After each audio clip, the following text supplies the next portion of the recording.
I have a green light right now, so it says, What? I have a green light right now, so it says it's up. On YouTube. Yeah. But Omri was saying he has to accept it. We're live. We're live on YouTube. Shut up. We're live. Yeah. We're freaking live. We're live on YouTube. So What's I'm up, saying. everybody? After all this? We're live. We've been live on YouTube. We've been live. We've been live on YouTube for about a minute now. All right. This is But it looks like the shit camera show. is only on me. Are we? Just wait. I'm switching. So you're the only one talking right now. So Yep. Oh, there he is. There's Mick. I'm in here too. There's Mick. Hey. All right. So up? we're live. Hello, everybody. Wow. Caught me unprepared a little bit here after a freaking 40 minutes. Apologies to the want me for to the do technical difficulties here. Gonna be a quick one today. Yeah. So we were supposed to be live on Gas Digital. Yep. Freaking what? 40 minutes ago? 42 Yes, minutes ago? 42 minutes ago. Hey, time is money, man. Time is money, baby. Time is money. So let's get right to it. At 6'3", 200 pounds, and every single Speed one of it them up, is a speed it up. problem. Come on, the Master of Punks, the Tamer of Sages, the King of the Ring, the Great One himself, Big Papa, Daddy Vindaloo. It's not Vindaloo, It's bro. Vindaloo. That's an Indian dish. That's I think why it makes sense. I don't eat that. No, Nah, I don't eat that. You know me, No. bro. go curry Vindaloo. Nah, that's not even a real thing. Well, anyway, this is Go curry. the great one, the greatest one, Mickey Gall. How you doing today? Thank Mick? you, sir. Yes. I'm doing very well. I'm not, but we're gonna power You're through. right. You know what? I was autopilot. That was completely autopilot answer. No, I'm pissed. Yeah, in the booth we've got the great Ben Castro. How you doing today, Ben? doing all right, man. Doing all right. Thank you for asking. And I am, of course, Thicky Smalls, the MC of this great show, Thick and Slick. I am the thick to his slick. It is the funniest man you never heard of, Gerard Michaels. And we have so much cool stuff that we're going to talk about today. We're going to talk about Napoleon Hill a little bit, Outwitting the Devil. We're going to talk about, is Airbnb done for? We're going to talk about why the youth is disappointing me so much. We are? But yes, And but I'm- before we get into any of that, what about those fights this weekend? This weekend? What about those fights? What about words being hard to say? What about the words coming out of my mouth? What Yeah. about the mouth noises I make? Mouth noises. Yeah, bro. John Bones Jones, the Lord of the Cage, Return of the King. So I guess we start with that one. We start with best to with ever Bones. do it, hands down. You've been asking me about ring rust. I may have overestimated the effect. What'd I tell you of about ring rust? You said it doesn't exist. Yeah, I think that's fake. You don't It's an think? excuse. You think it's an excuse? I think there's something to it. The more active you are, you can, you know what I mean. You're used to you can definitely acclimate better by staying regular. But at the same time, like if you're that guy, you're gonna be that guy. You got to be able to be that guy. The best fighter in the world is the best fighter in the world at 9 a.m., at noon, at night. This month, that month, the next month, a year later. You know what I mean? He's John Jones. He's You the couldn't best. He's the create a best. better fighter in a lab. The size, the length, the wrestling, the stamina, good, bro. the striking. And the thing that I think is most impressive, and again, I'm just a normie, so I'd love your perspective on this. I've never seen him in a position where he didn't look like he knew exactly what to do. I've watched the guy fight for, it feels like, 15 years, and he has beaten everybody to the punch. And although there's nothing I love more than getting Normie's opinions on fighting, because that's my favorite. Like especially like at the bar this weekend. Oh yeah, love it. Yeah, love watching with a bunch of civilians. Yes, you know, for sure. Really fucking fun. It's less fun. Yeah, you think? Not a big fan of the bar scene during the fights. I have to be honest. That's Yeah, man. No, it's interesting. But so here's the thing. Everyone's I guess kind of surprised John Jones finished the fight that quickly. Know who else is? John Jones. really. He didn't plan on finishing that fight that quickly. It's just, you know what it's like, bro? It's like that fight is very akin to a chess match where I saw how hard John put him down when he wrestled him, how he flattened him out, put him down.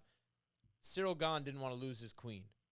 So he was keeping his back to the fence. Wanted to get up, wanted to disengage, but kept his back to the fence. Didn't want to get Jones on his back all the way on top of him. So he kept using that sit-up little technique with his back against the cage. But what he did was the cage created another kind of lever for John.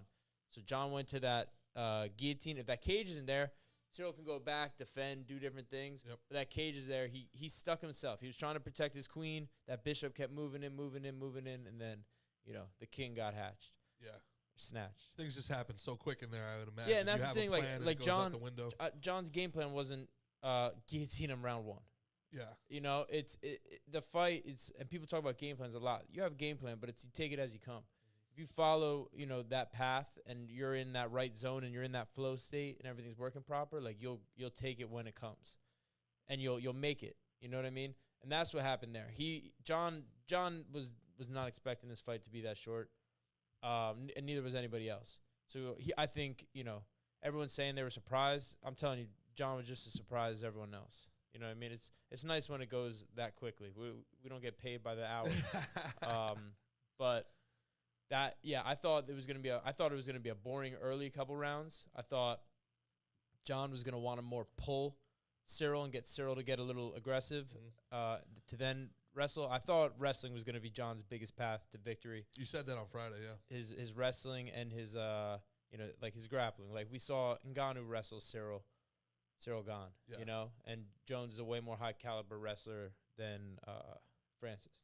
It was very interesting listening to John on Thursday and Friday leading up to the fight, talking about how he just doesn't get the hype. This guy's supposed to be the fastest guy. He's like, I don't see it. He said he doesn't have the stamina. He got tired and he got slow against Ngannou, and Ngannou was not the wrestler. He was so matter of fact in his assessment of who Gane was, and then he went out and did exactly what he was gonna say. I mean, that's got to be a very powerful feeling to see the guy exactly for who he is, go out and do it, and make the guy look like almost a rank amateur when this is one of the top 3-4 heavyweight fighters in the world. Well, I think people sleep on John Jones' intelligence, not just like his fight IQ, but I think just he's an intelligent guy. Like I think the crazy stuff and the shenanigans and the getting himself locked up and getting himself in trouble. Kind of take away from that, and he's a perfect example of someone who's exceptional in one thing and deficient in other aspects of life. That's the human balance. Could it be argued part of what makes him great is what makes him susceptible to that? I mean, that kind of idea of he needs a target, and if there's not a target in front of him, he becomes his own target. Yeah, I mean he's definitely his own worst enemy. The only person who ever beat John Jones is John Jones.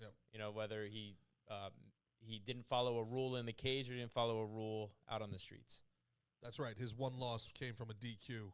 Yes, that he was dominating. Had the guy mounted, was dropping elbows. Is it safe to say that he is not just the greatest MMA fighter of all time? He is now probably the greatest fighter of all time? That's a good question, man. I don't know.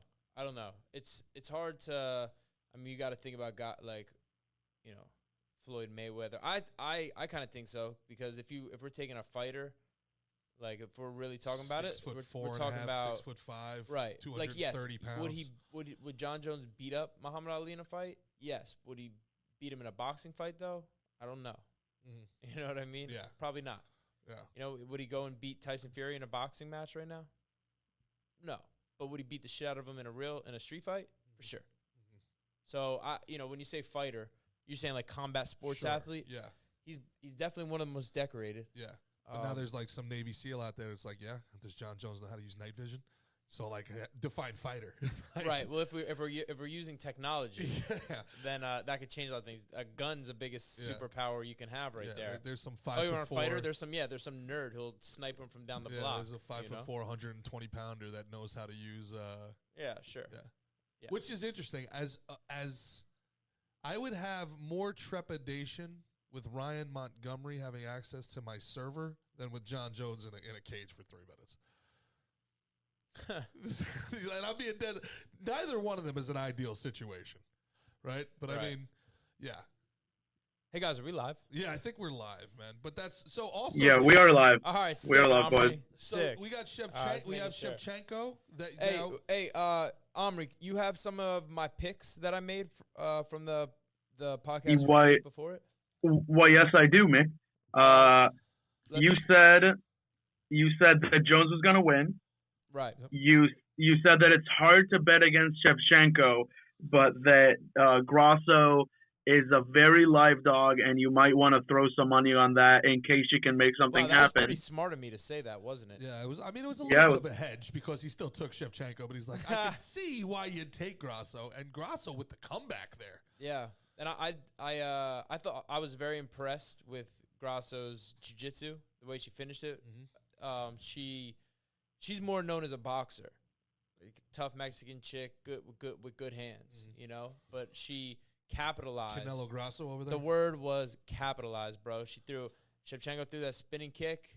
She hopped on her back, and that was it. So we're hanging out at Rashad Evans' bar, hanging out, watching the fights. And what does it feel like for you being a fighter there, listening to everybody screaming at the TV for what Shevchenko should be doing in that situation, and then, you know, the apoplectic nature of them with, how do you tap from that? She's not even on the neck. Yeah. What are you doing? Crazy.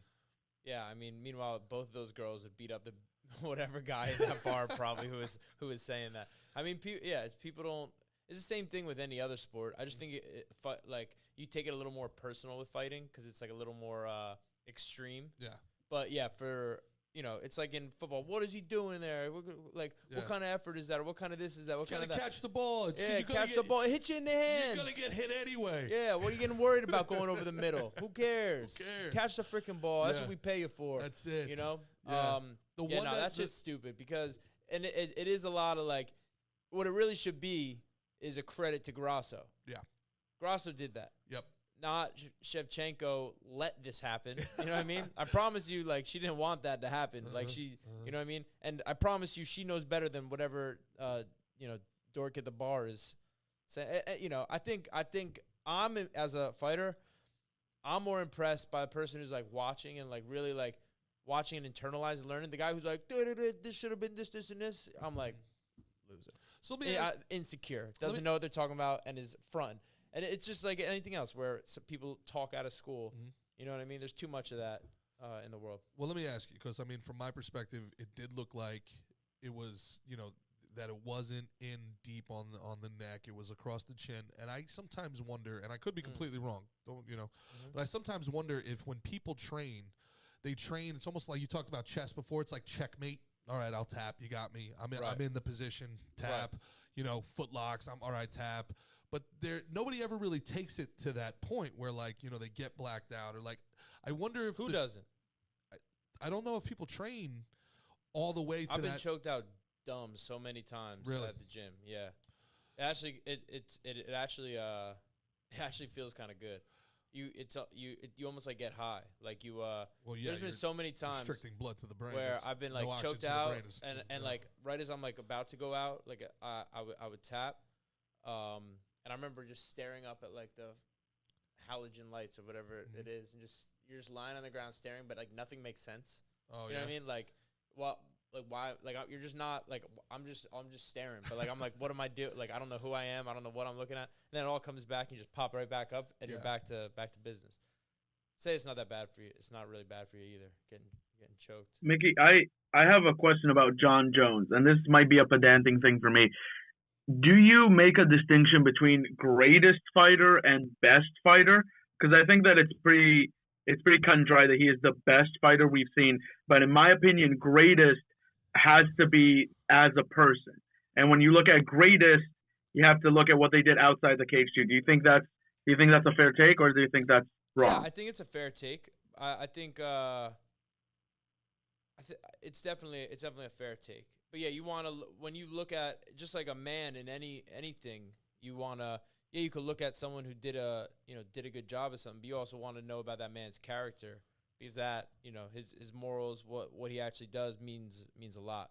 So if you look at it that way, and I don't know everybody so well, but if I had to pick a GOAT from that standpoint, probably got to go GSP. That dude's been thorough, humble, kind. Things that are important to me throughout his career. But yeah, John Jones is a BMF, bro. Yeah, to that point, may not be the best fighter of all time, but one of my favorite fighters of all time for sure will always be George Foreman. Similar to that, just because I like him, He's a knowledgeable guy. He's a funny guy. He seems like a kind of a family man. Plus power puncher. May not be the best fighter of all time. He named all his kids George. That's right. Even the girls, like Georgina, Georgette. Yeah. George, and George. Gotta love it. Yeah, I like that. Houston, Texas. What was it, 44? I think Kimbo did that too. Did he? Yeah. I know Baby Slice, but I think like they're all named like Kevin, Kavina, like really. They're all I think so. Yeah. That's just shit we can't pull off as a white guy. I'm about to pull that shit off. Mickey. Yeah. Mickey. Mixter. Micarella. Michaela. There you go. Maybe you can pull it off. Yeah. Big night. I think. And we're a little strapped for time, unfortunately. But big night for Killcliff, huh? Yeah. So we had Ian Gary. And we also had 4 guys fighting each other.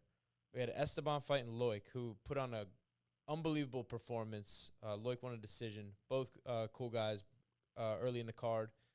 I told y'all, it wasn't a huge take, but I said Ian Gary, maybe mortgage your house on it. You almost might have lost the house real quick, but my boy straightened out, got the job done. Plus 800. Yeah. That would have been the upset. That would have been a tremendous upset, but he found a way, got it done, and then ended it in super impressive, strong fashion. We had Marc-Andre Barriault. He won. Beat Julian Marquez. And we had Brunson fighting Dricus. And Brunson retired today. Is that right? Yeah, Brunson retired. So wow. Hats off to Derek Brunson. What an amazing career. Cool dude, good guy. And then Shavkat. So what were my picks, man? Where was I right? Where was I wrong, Omri? You were wrong about Shevchenko, and other than that, that's about it. Yeah, I called. That's about it. You said that you wouldn't call Derek versus Dricus. Yeah. Dricus. You said that for you that's a coin flip, but other than that, you took your pick, you took your shot. Yes, sir. That's what's up. Congratulations, Mickey. Anyone who followed my advice maybe made some money this weekend. Hopefully they made $1 or $2. Yeah.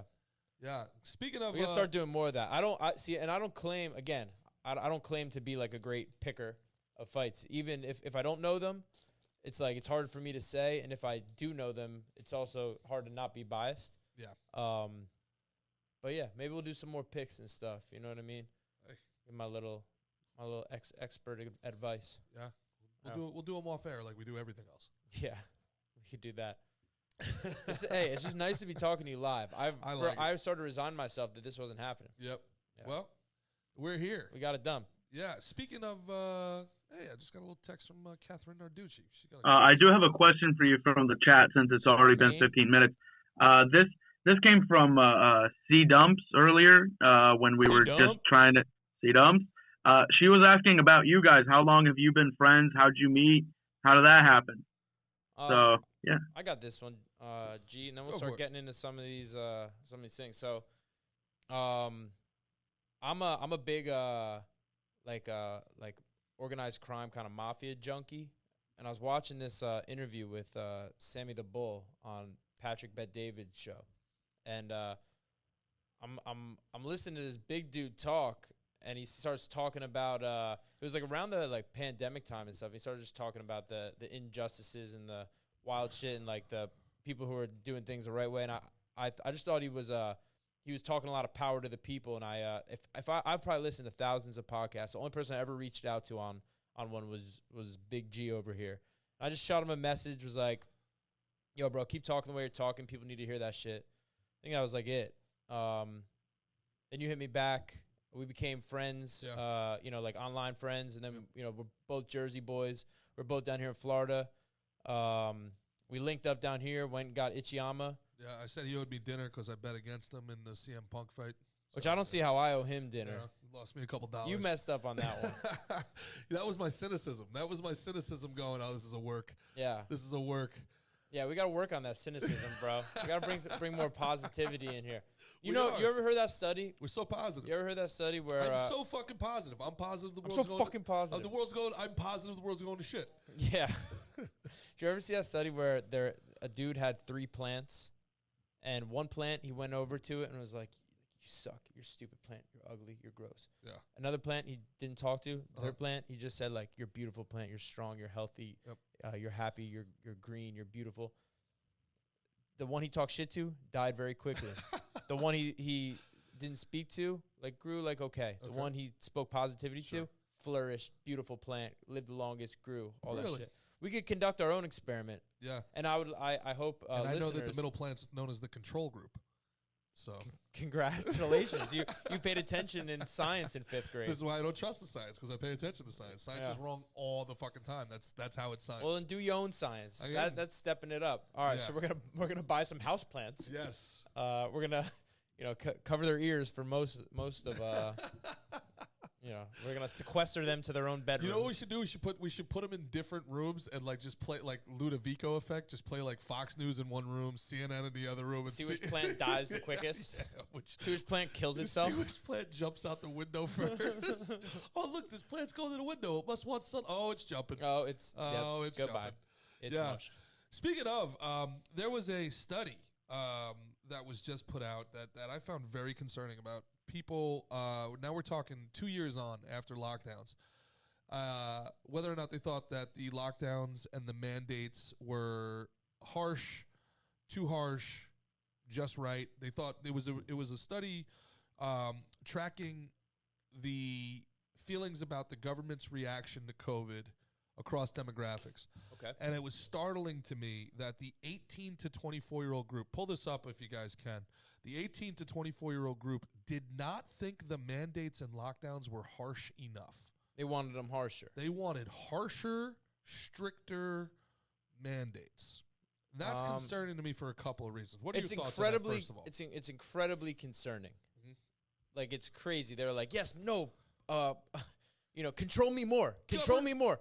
Govern me harder, Daddy. Govern me harder, Daddy. Yes, exactly. Govern me harder, Daddy. Exactly. Bro. Crazy. It's crazy. Like, take more of my freedom, please. Yeah. You know what I mean? Why are you not doing more? Why am I allowed to walk outside without getting a fucking hall pass? Yeah, so if they did this 2 years ago, it would almost be excusable because, look, it's youth and they're scared.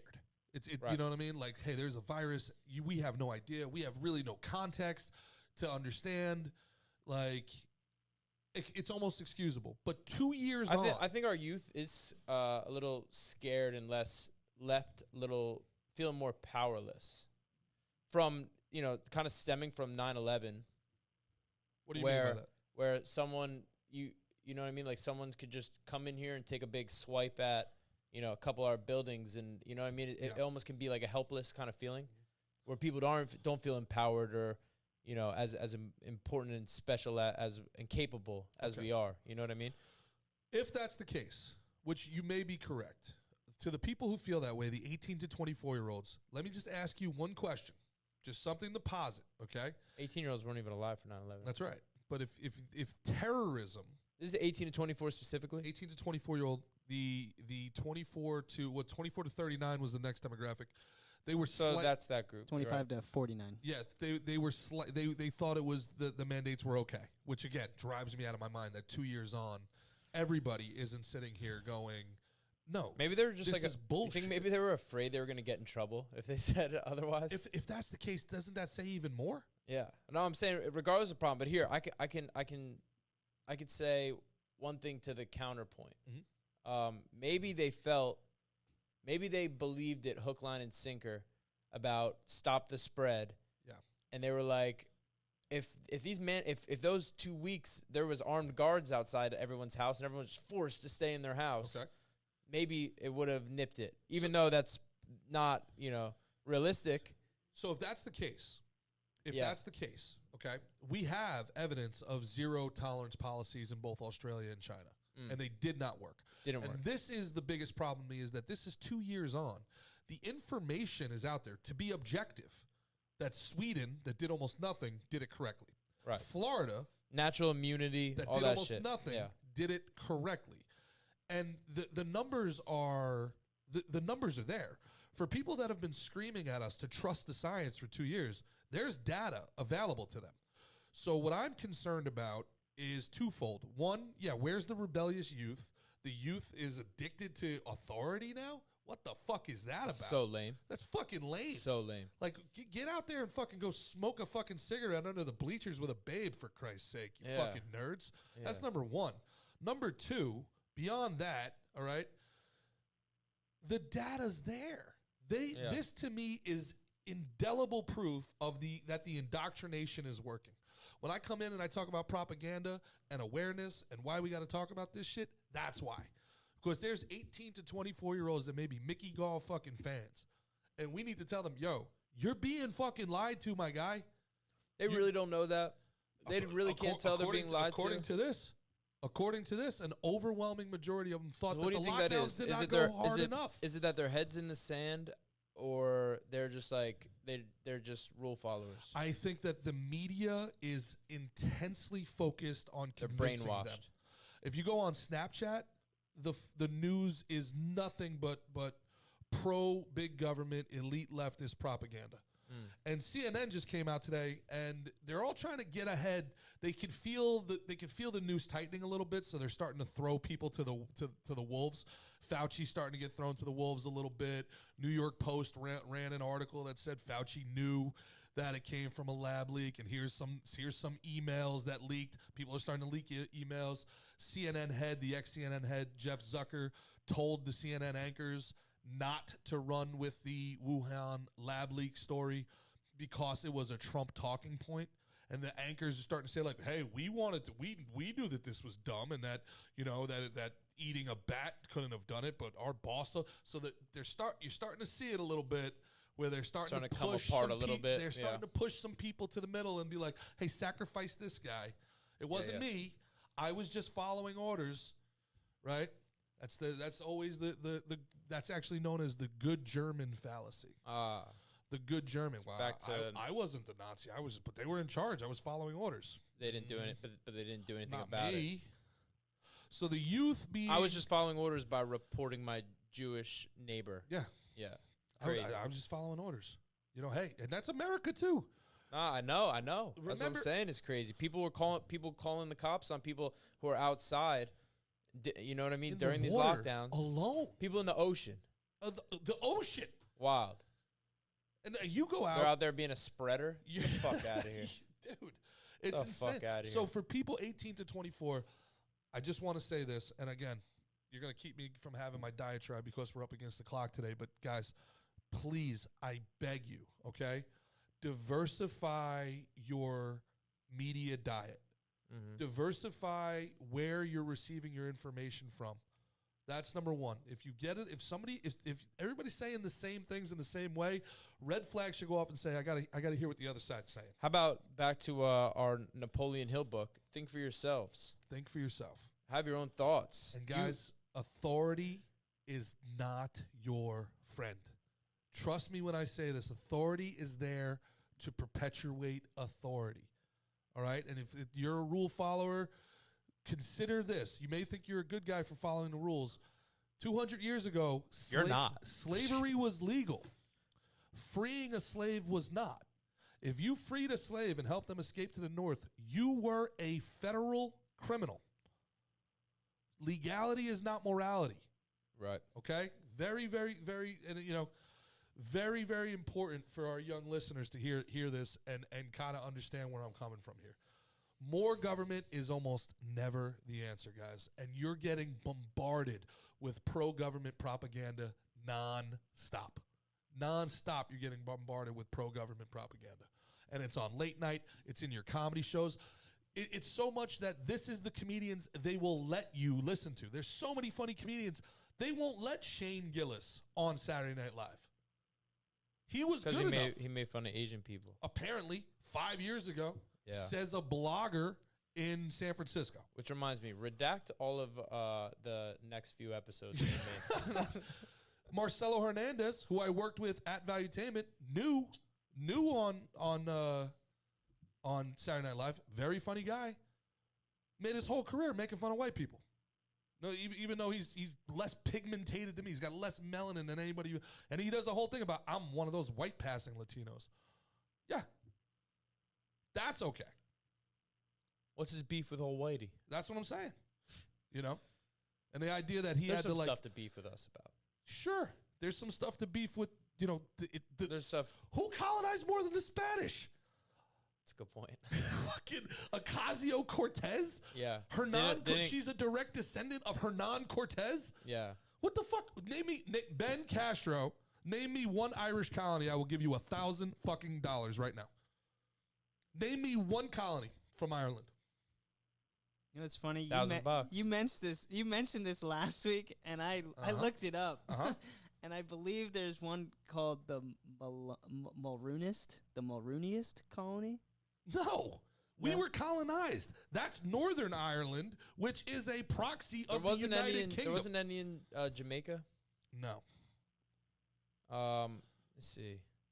That Jamaica, that was English. Jamaica?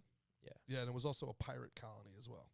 The point I'm trying to make here. I was trying to get you $1,000, buddy, but sorry, I couldn't pull up anything in time. And on top of all this bullshit, they got you thinking AOC Cortez, the direct descendant of a fucking colonizer herself, Jenny from the block, she's one of the good guys. She's fighting a good fight against the rich. Nope. Corrupt as shit. Took money. What? A corrupt politician? Corrupt as shit. She wore that tax the rich dress at the Met Gala, and it turned out. Then they got to tax each other because we were just talking about how much Pelosi's worth. Pelosi and McConnell. Pelosi. All right, so the two kind of polarizing heads of the Democratic and Republican Senate. Well, the senator is McConnell. Or Congress. The senator is McConnell, and Pelosi's Congress. Yeah. Right. So Pelosi, her salary is $193,000 a year. Good money. Know what her net worth is? Do I know her and her husband are incredible investors? $196 million. Get the fuck out of Yeah, she like 10x. She must be good at investments, bro. She should be teaching classes, bro. And then Mitch McConnell, same salary, $193,000, $54 million. That's 100x, by the way. I think. Yeah, if my math is correct. Yeah, you're right. 100%. 100x. That's good investing. That's some. That's she got some a solid investing. I would like to be connected with her Wolf of Wall Street guy. Yeah. What would that be? Her investor? Yeah. Bernie Madoff is sitting here going, for real? I'm in jail? Yeah. I'm the one in jail? He dead. His problem, you know what Bernie Madoff did wrong? Dying? He didn't run for office. Right. Oh, he would have been protected. There you go. Yeah. And McConnell's worth how much? 54 mil. Not as good. Not as good. Pretty good. On $200,000 a year salary. Yeah, just under. Pretty good. Wild, right? Pretty good. Wonder what that's about. Wonder if there's a lot of money in politics. You think there might be some money that make things happen, like make you, have to get forced pharmaceuticals, right? Didn't that happen? Yeah. Forced pharmaceuticals. Oh yeah. Some companies probably made a lot of money off that. Not only did they make money off of that, but they took taxpayer money to invent those pharmaceuticals, then sold them back to the taxpayers at a profit. I'll be gosh darned. During a pandemic. I'll be GD. How about that? Hey, how about the fact that these war machines are publicly traded companies? Wow. So they take taxpayer money. It almost money. seems like there'd be incentive to go to war. No, they would never do that. These are the good guys. I mean, I'm just, I make up. The TV told me this is the good guy. Oh. And the people that don't want to go to war are the bad guys. The people who don't want to go to war are the Nazis, which is weird because if I know anything about Nazis, they seem to really like war. But now the people who don't want to go to war, those are Nazis. Right. So I must be a dummy. Yeah, I find myself conflicted on this show because I think the war, or like the fear mongering and trying to make people scared is like one of the worst things that the media and everybody does. And I almost feel like we do that about the media and the people who are doing that.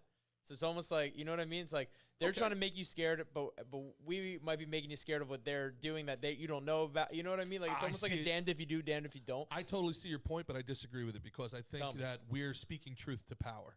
I agree. And I'm all about power to the people. They're bullying people and trying to manipulate them, and all we're doing is trying to show them that, hey, it's the wizard behind the curtain. Right. You know what I'm saying? Like, we need to go to war, and because if this thing keeps going left, it's gonna be American boots on the ground. And again, we just have the ability to know a little bit more. When you say going left, older. you mean like shit's going sideways? Sideways. Or speaking actually of the left versus the right. Okay. In this case, both work. Kind of, it's a pun. In this case, Yeah. both work. Yeah. You know, they don't give a shit about us, people. They don't care about us. You know how many people they'd be willing to kill in cold fucking blood to keep their power? They don't care about us. This idea that government cares, get out of here.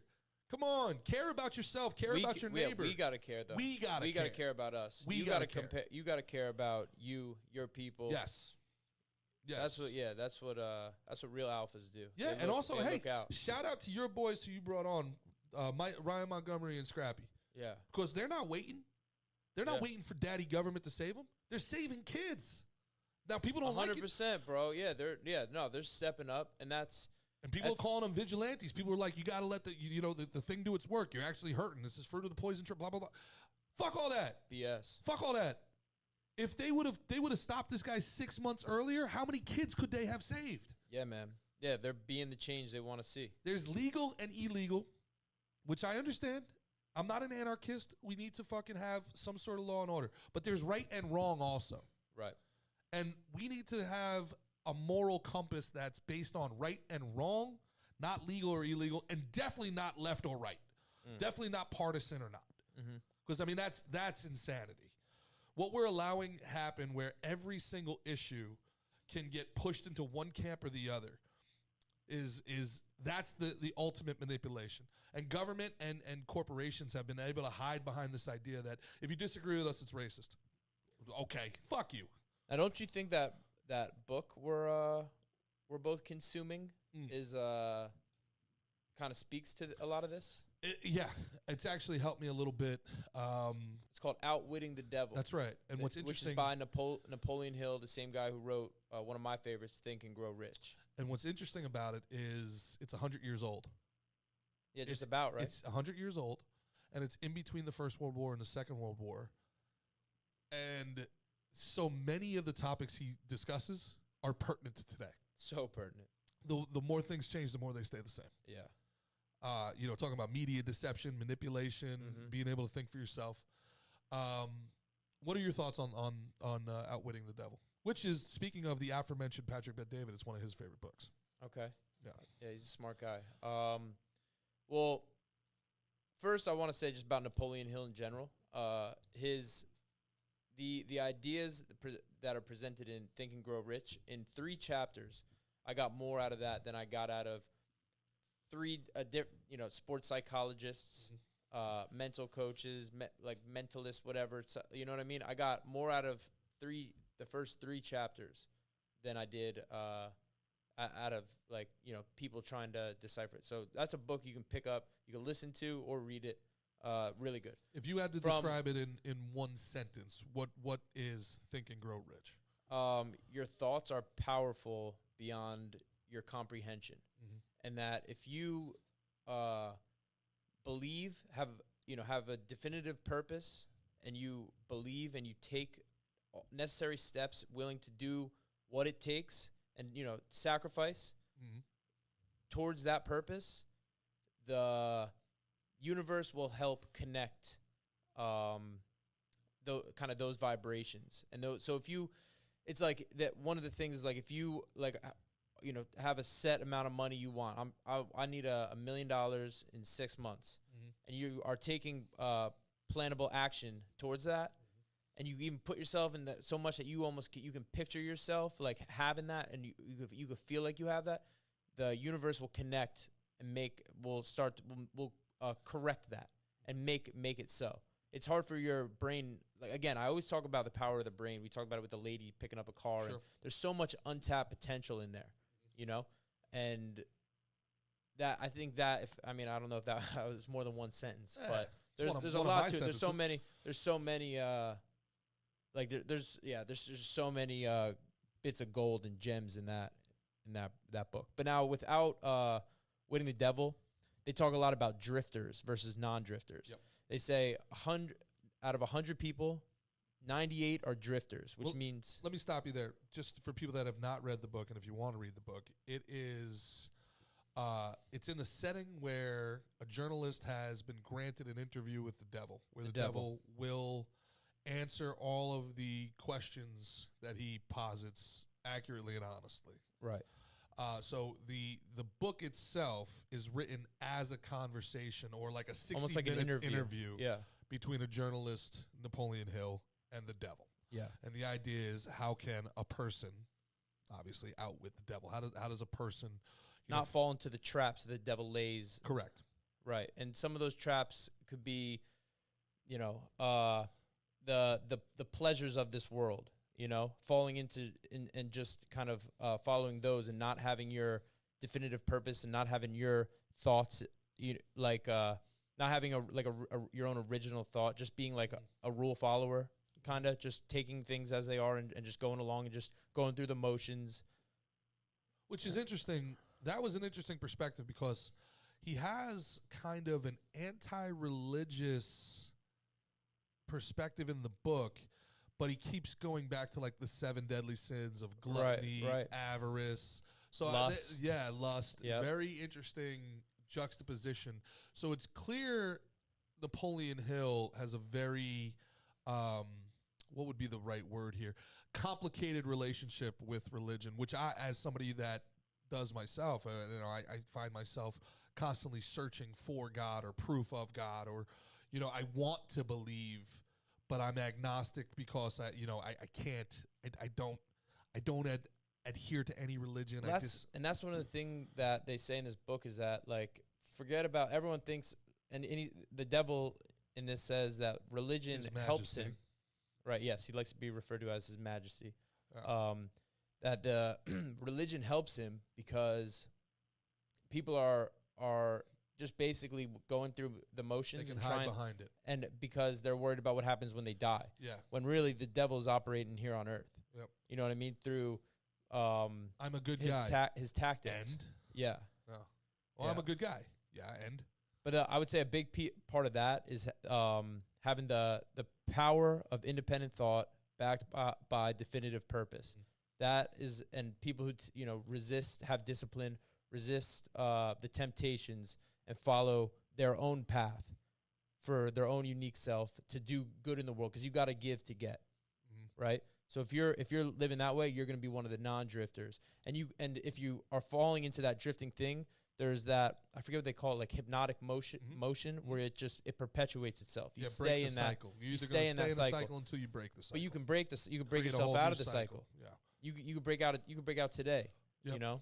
It's he used the example of just changing a melody and you change a whole song. Change the beat and you change the whole song. It's very big on vibration. So you had issue with a few things that he said. I do. I think of Napoleon.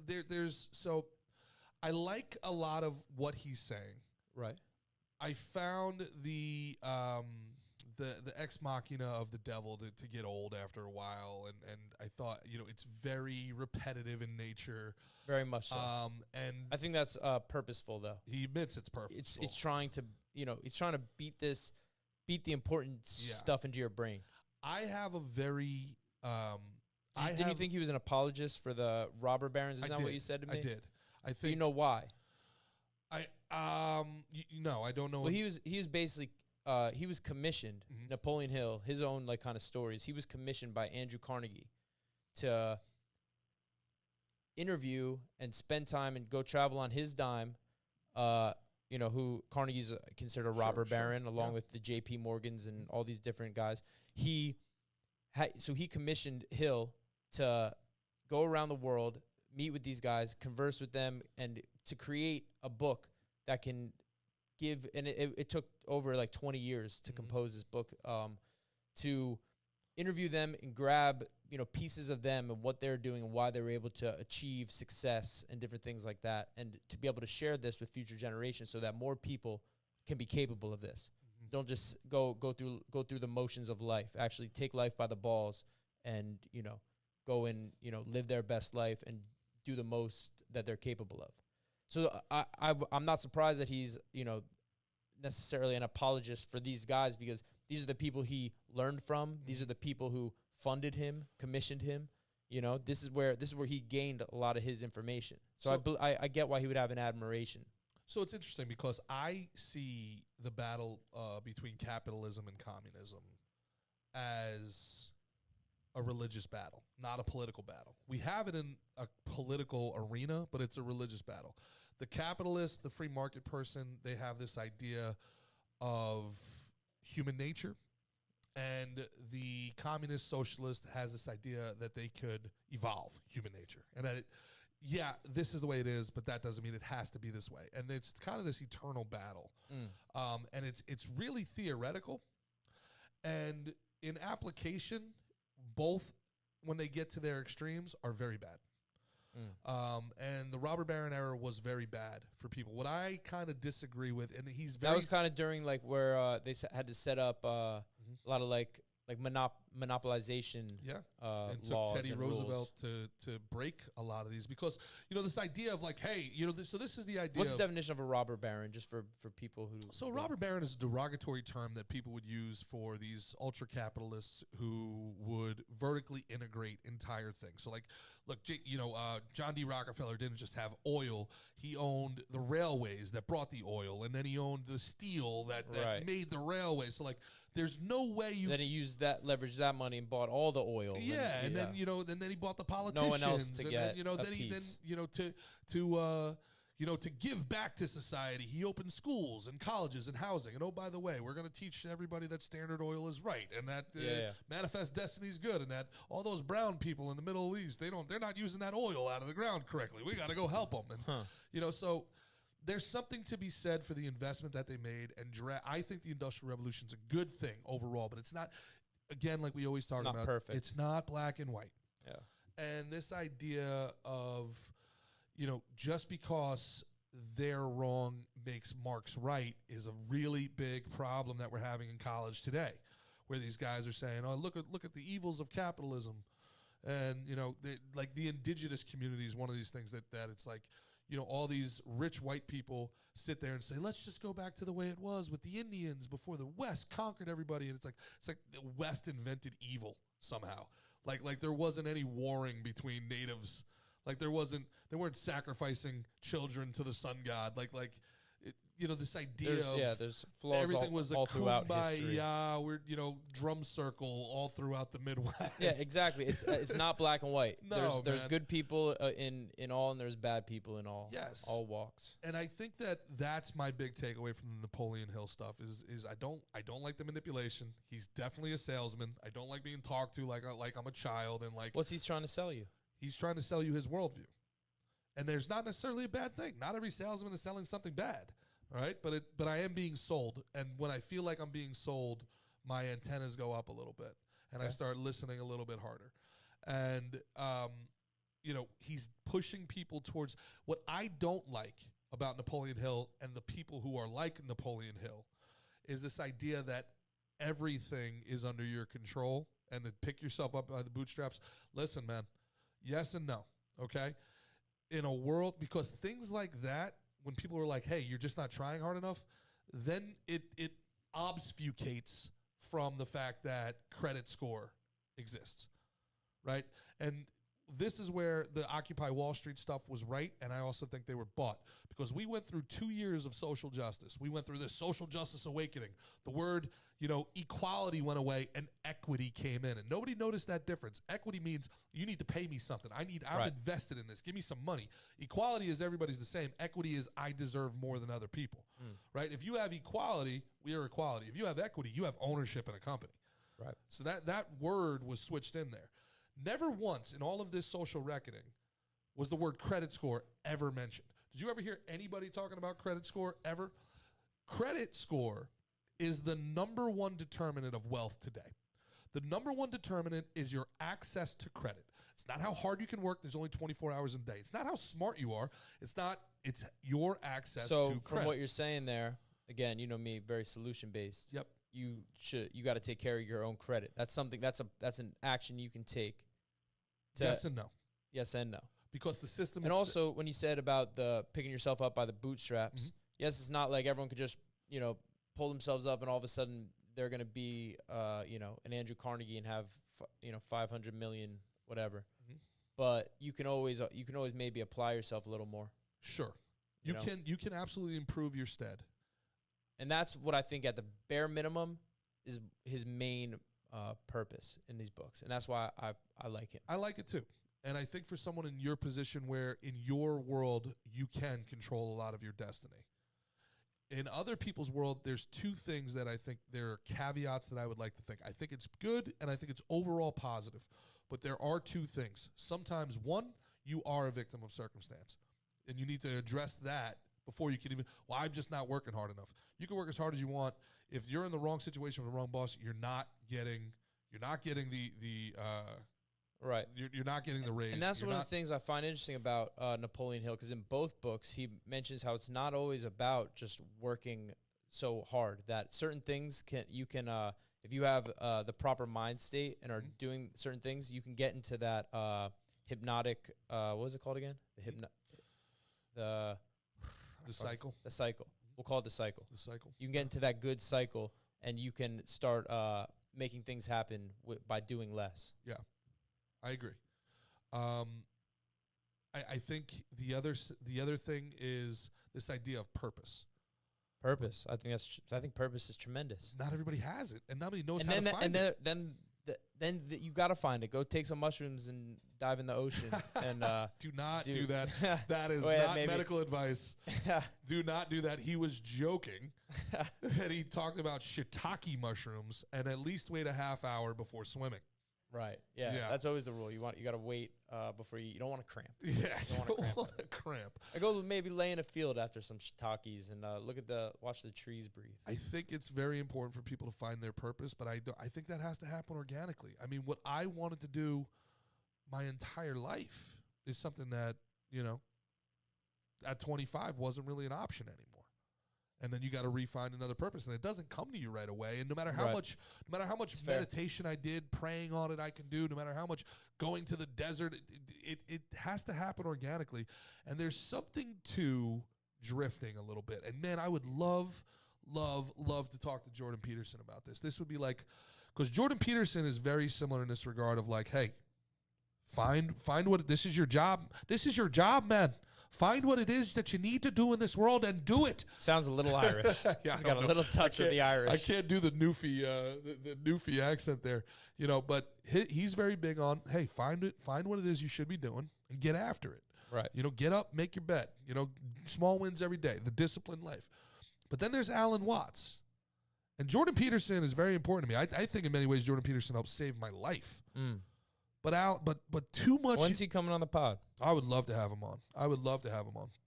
But too much of him, he leaves you unbalanced.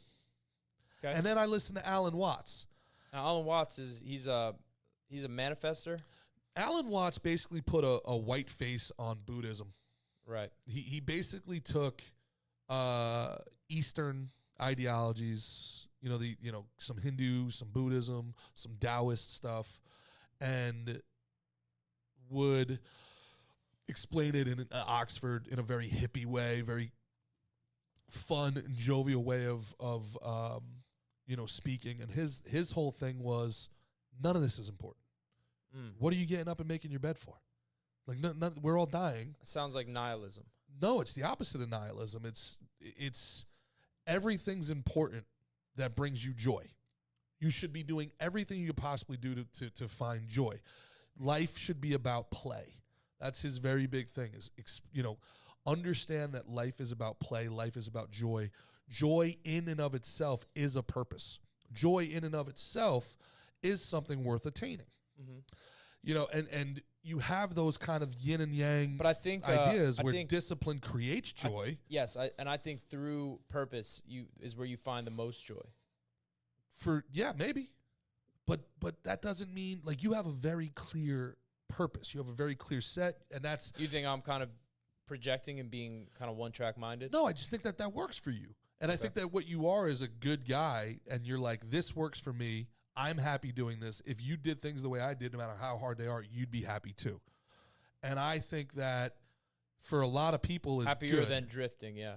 And I think for other people, that drifting is part of the purpose. I think for some people, there's nothing wrong with going to the woods and living deliberately for 5 years, 6 years. There's nothing wrong with, going places you've never been with people that you're never going to see, and enjoying the world and learning who you are and who you want to be.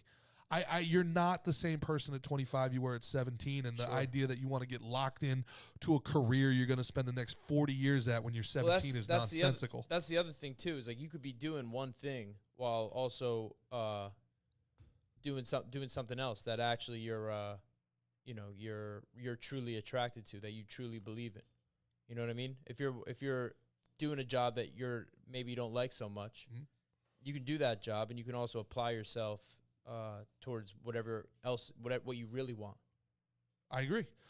I guess what I'm saying is more semantic, where, man, it's okay to drift. Yeah, it's okay. I mean, I'd be lying to say I didn't drift at all at times. But also, even the non-drifters have drift moments. Yep.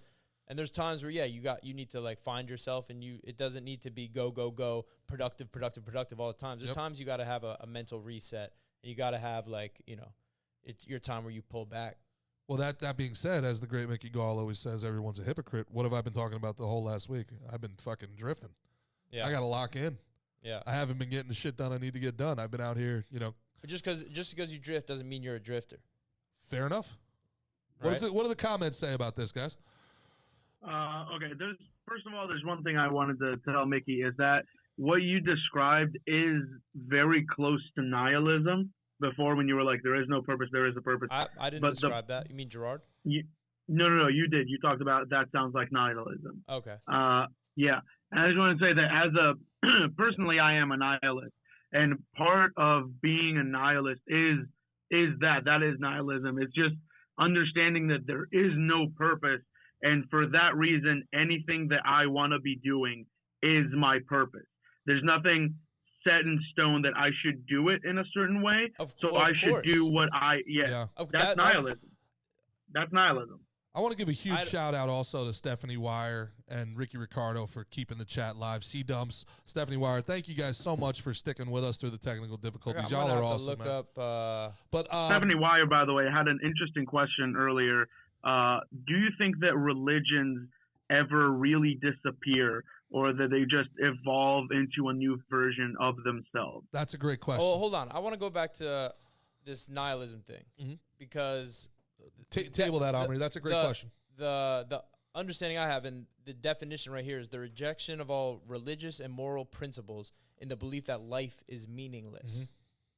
So I think meaningless. So I think the word meaningless has negative connotations, where sometimes it could just mean like there's no negative meaning either. You know what I'm saying? Like there's no positive meaning and there's no negative meaning. So, but I think if you're not taking enough stock in your life, if you think that, I think we have biological purpose. There's so much purpose in us, and if you're not feeling any type of purpose, you might need to reassess, because not only if you don't feel a purpose to want to be good to other people, you don't want to uplift your community and the world you're living in at large, then it's probably gonna feel pretty meaningless. I dig it, but do you need a purpose to be a good person? Do you need a purpose to be nice? That is a purpose. So being nice in and of itself is a purpose. You're gonna wake up and be purposeful and be a positive influence in my environment. Yes, I can dig that. Yes, 100%. I can dig that. What part of nihilism is that? Are you subscribing to? I subscribe to the nihilism put forth by Albert Camus. That's my guy, and that's hold on, guys. We're about to have the most giant, ridiculous fake boobs walk across my screen. If you guys make sure, did we get them? Wow, did we get them? That looks like an infection. Did we get them? Did we not get them, Ben? I got the lower. Those half. are got to be E cups or something. That looked like a staph infection. Anyway, go ahead. Go ahead, Omri. So about the meaning of life, it's just the way that nihilists define purpose and meaning is that in a religious sense, you are put on this earth for a reason, to serve a purpose. There's something that you need to be doing, right? You have a fate, you have a destiny, you have a whatever. In nihilism, what we look at is you can do whatever you want to do. No one's looking over your shoulder to make sure that you're being a good guy. No one is going to tell you what to do. You need to make those decisions for yourself. Do you want to be an asshole? Most people would say, no, I don't want to be an asshole. That's not fun for me. That makes me feel bad about myself. And if you are given the freedom to be whatever you want to be, most people will be just like pretty regular, understanding, good people. Yeah, I believe that. I believe most people are good people. And I don't think there's a predetermined, I mean, yeah, religious might try and give you these tenements on what to follow, which makes you a good person. But the whole thing I'm talking about, and that we were just talking about with Outwitting the Devil, is your own purpose, is finding your own. So this is what I found most interesting about Outwitting the Devil. All right? And maybe it's a Kafka trap, and I'm going to try not to. Outwitting the Devil is essentially a book about being ambitious. Find your purpose, work tirelessly towards that goal. Being ambitious. That is how you outwit the devil. The devil is the devil because of ambition. Right. The devil is the fallen angel. Yes. Because he tried to rise to the level of God. He wanted to be as powerful as God. Ambition was his sin. And here we are in a book called Outwitting the Devil, where the devil's saying the only way to beat me is to be ambitious. I think it's more than ambitious, but I think you're correct, and I'd say even the devil's a hypocrite. Told you. The devil especially. Everybody does some hypocritical shit. And also now, okay, Christians always think I'm shitting on them, even though I genuinely like being around Christians. I enjoy talking with Christians. I think Christians get a real bad rap, especially in mainstream media. I like the most 99% of the Christians I meet. But doesn't the devil kind of have a point? What did the devil do that really was so wrong? He wanted to rise to the level of God? Sure. Is aspiration a bad thing? No, it don't.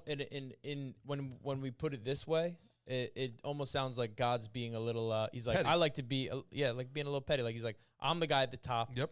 You know what I mean? I love all you guys as long as you are below me and are respecting me. And Ruslan, who I love Ruslan, and he's blowing up, and he did a phenomenal podcast with us when your back, check that one out. Your back was killing you, and I had the world's worst mustache. Yeah. I had done 3 practices that day. Hadn't eaten. And we were hosting Ruslan. Ruslan is crushing it, man. Big fans of his. Even though I don't agree with everything that he says or believes in, and he definitely doesn't agree with everything I say or believe in, but we're boys, and that's something I love, and that's something that I want to convey to the rest of the world, that it's okay. It's okay to, like, these discussions make us better. This isn't a hatred debate. It's a discussion. And I asked him about false idols. And I said, remember, I was like, my version, because his God is merciful, and and I said, the God I can't stand is Sky Cop. I already have a problem with authority here. I don't want Sky Cop, like hovering over us with a drone, like, hey, you touch that one part of your body you're not allowed to touch, and you eat meat on the one day you're not allowed to meet. And I'm like, hey, Sky Cop, why don't you give it a break, all right? I'm trying here. I'm doing the best I can, Sky Cop. How about, since you're watching, how about you turn on my metabolism, huh? What's going on? Put the levels up. Like, the idea of Sky Cop bothers me. And this idea of you should not put idols before me, and I understand his thing is like Malik, and you can't worship the devil, and this idea of all bad things in the world are the devil. Okay, I get it. And the Satanist stuff, weird. It seems counterintuitive to us. Like, some of this stuff, it's hard to tell where my own indoctrination ends. Sure. As to what's right and what's wrong. My Catholic upbringing and my Western upbringing, it's hard to tell.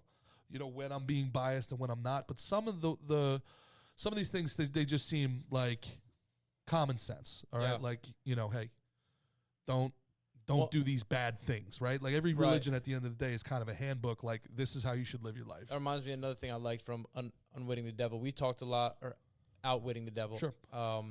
We talked a lot about how the school systems and things like that, like that, or the religious, you know what I mean? Mm-hmm.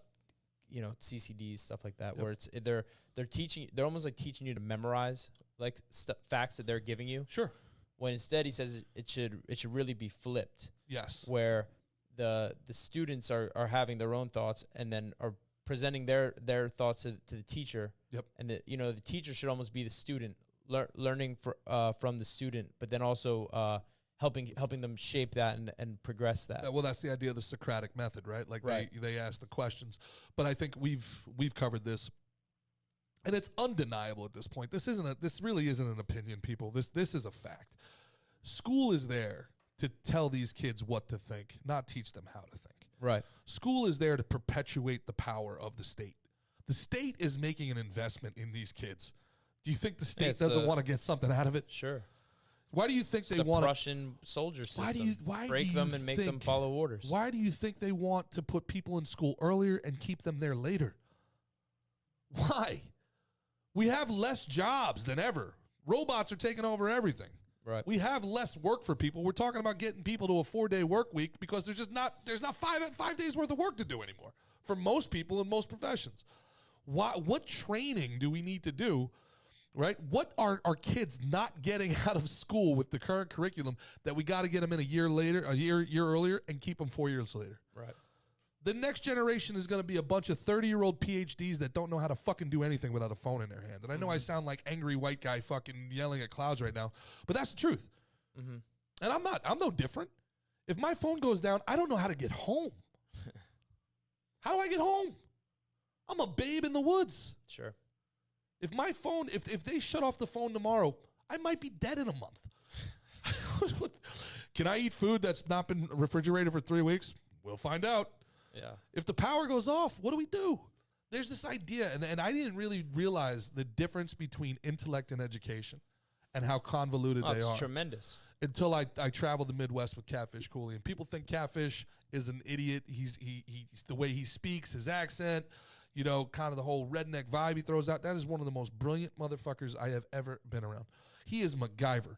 You give him an ice cube, a fucking a two-way radio, a pair of pliers, and some duct tape, he will make you a go-kart, and it'll work. Okay. You know, he's brilliant. Now, he's not going to write you a dissertation on the fucking effect of race on the 1992 but only stupid fucking people think that's the only sign of intelligence. I don't think so. You don't. I disagree. I think credentialism is getting thrown around more than ever now.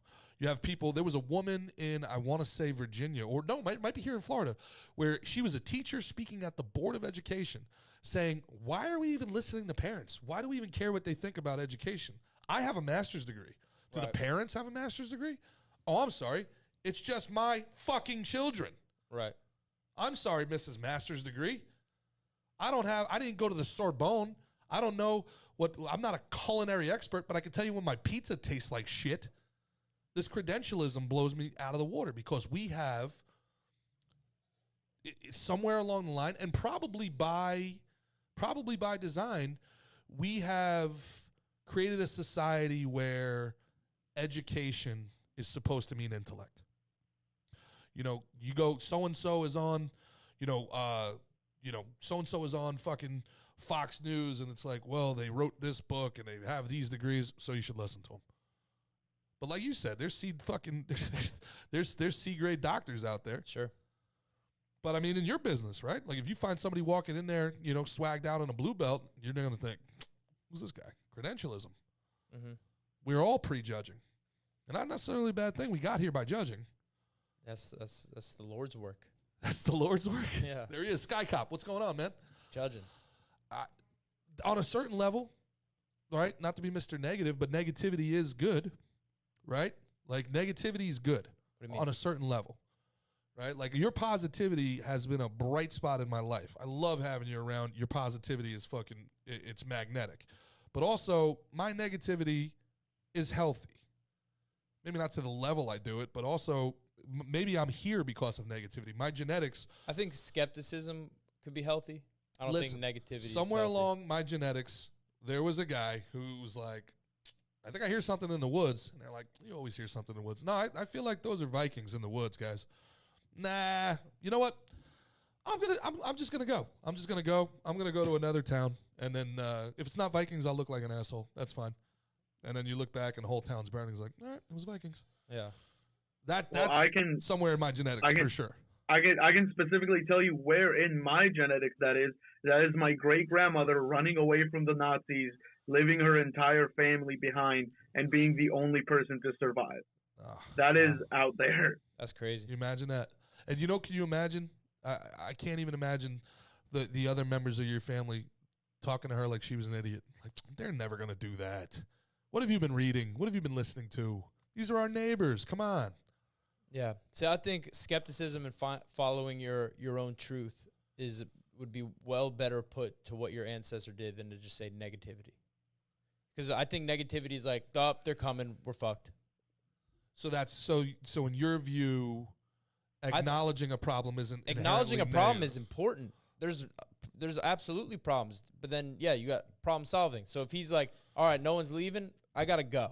Got it. I'm gonna, you know what I mean? So he made his own choices. So I think the acknowledging problems, the inactivity becomes the issue. Yes, just the redundancy of perpetuating problems. Like, there's a problem with this, a problem with that, there's a problem with this. Interesting. That's pointless. So you're kind of stoic in that regard. The stoic would say, don't complain ever. There's either something you can do something about or not. There's no reason to ever complain. If you have something to complain about, change it. Yes. If you can't change it, shut up. That's the stoic. Yeah. So that's kind of where your mind is on this, is like, look, if you can make a change, change it. And if you can't, shut up about it. Yeah. Interesting. I guess so. I guess I fall more that way. Do you try to go out of your way to find positives in a situation? Are you actively aware if something's negative and you try to make it a positive? Like turn a bad into a good? Sure. Yeah, if possible, but I won't lie to myself. Mm. Like I won't put my head in the sand and just be like, nope, it's good. It's good. You know what I mean? Like, it's good that this is happening. But yeah, absolutely. I even during the lockdowns, I was like, yeah, this is not good. This is a problem. But what do we have now? You're given time where whatever you maybe want to do that you couldn't do because you had this and this to do in the regular operating world, whatever pattern you fell into, for better or for worse. Mm-hmm. You had time to, all right, there's these books I wanted to read. There's this, could be sleep I wanted to catch up on. Whatever you know what I mean? Like this project that I'm excited about. I now have time to do that. Yeah. You know? And I guess that's where the Napoleon Hill thing is good. It's like, hey, look, it gives people who don't feel like they have control of their situation a little pep to, like, hey, look, man. We're the most powerful being on this earth. Humans. Yeah, outside the water. What do you mean? In the water. But they don't manipulate their environment. You're talking like that, like dolphins are supposed to be smarter than us. That's a fair point. We're much more. We're so capable. We're more capable than we think. A dolphin versus a nuclear submarine is probably not going to be a fair exactly. Fight. That's a fair. Yeah. Yeah, dolphin. You think you're smart? Yeah. What do you think about this ICBM? I'm smart. I'm smart. I could do flips. And the killer whale, huh? Holy shit. Yeah, what do we got in the comments here, guys? This is I like this episode so far. This is pretty good. What do you got? Yeah, we got technical difficulties. We got I will. We got two questions from Stephanie Wire. The one from before we didn't get to. Do you think religions die or just evolve? I think that's a very interesting question. The second one, also from Stephanie, to both of you. The question is: if you died tomorrow and were facing God, and God was like, all right, what was your purpose and how did you try to achieve it? What is your answer?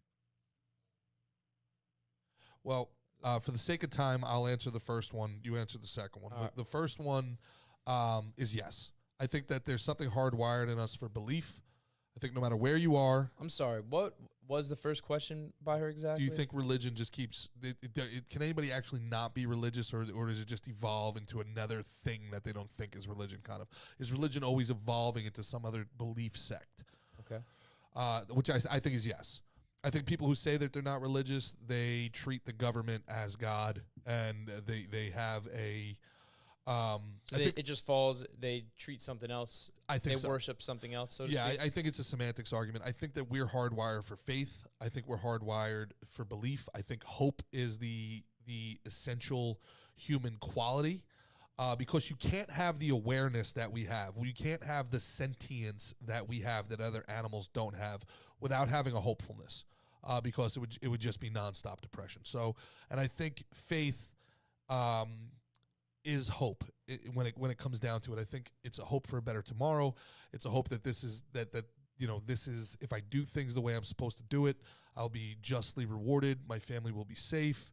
And I think for some people, that's religion as we know it today. I think for other people in the past, that was religion as they knew it then. And I think as science and these things evolve, many people have their faith in science and institutions in ways that, our ancestors had faith in religious institutions or even the emperor or deities. And so I think that we're hardwired for that. I think we're hardwired to believe in something bigger than ourselves. Now, that doesn't mean everybody. There's always anomalies.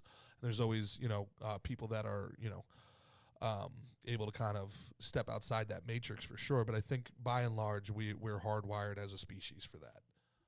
And as far as what I would be able to tell God my purpose was.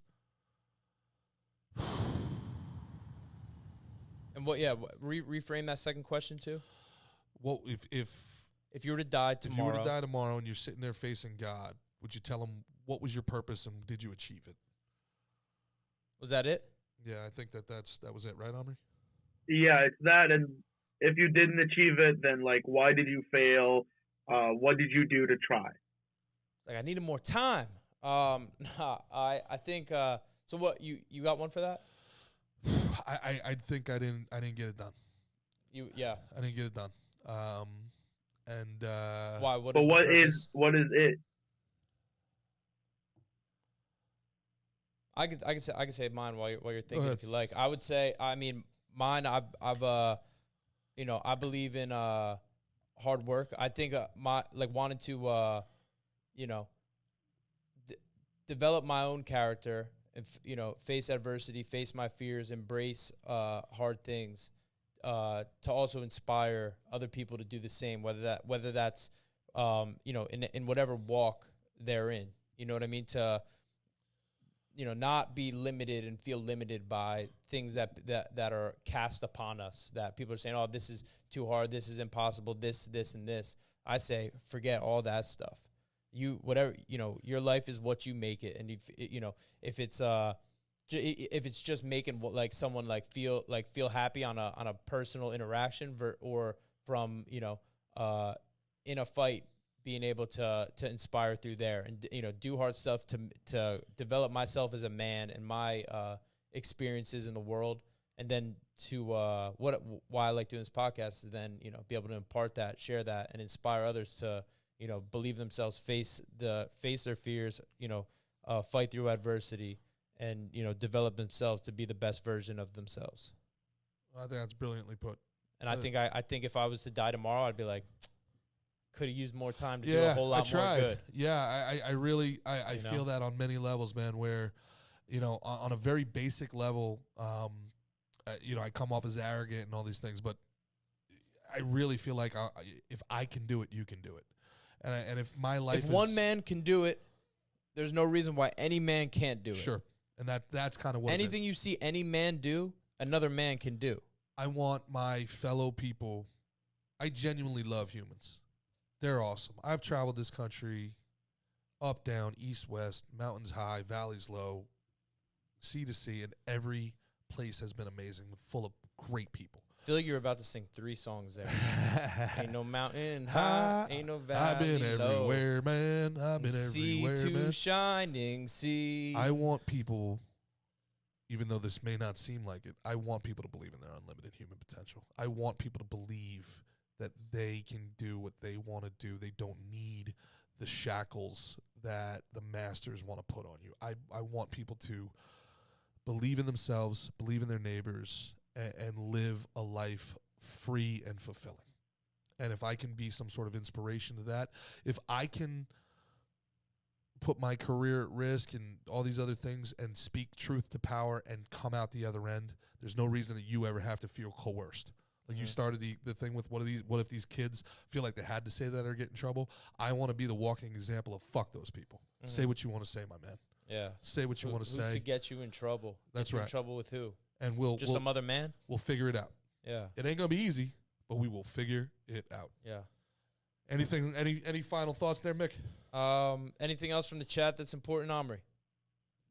Not right now, no. All right, guys. Hey, on behalf of Gas Digital and Ben Castro and Omri, I want to thank you guys for sticking through us through the technical difficulties here today. We'll make sure it never happens again. And for the great one, the one and only, the king of the ring, Slick Mick the Ruler, fantastic job today. I am Gerard Michaels. Please, if you like today's episode, tell people about it, share it. Thank you for our first million-view video. Couldn't do it without you. Thank you guys so much. First of hopefully many million-view videos. We will be back on Friday, 1 p.m. Use code SNT to watch for free.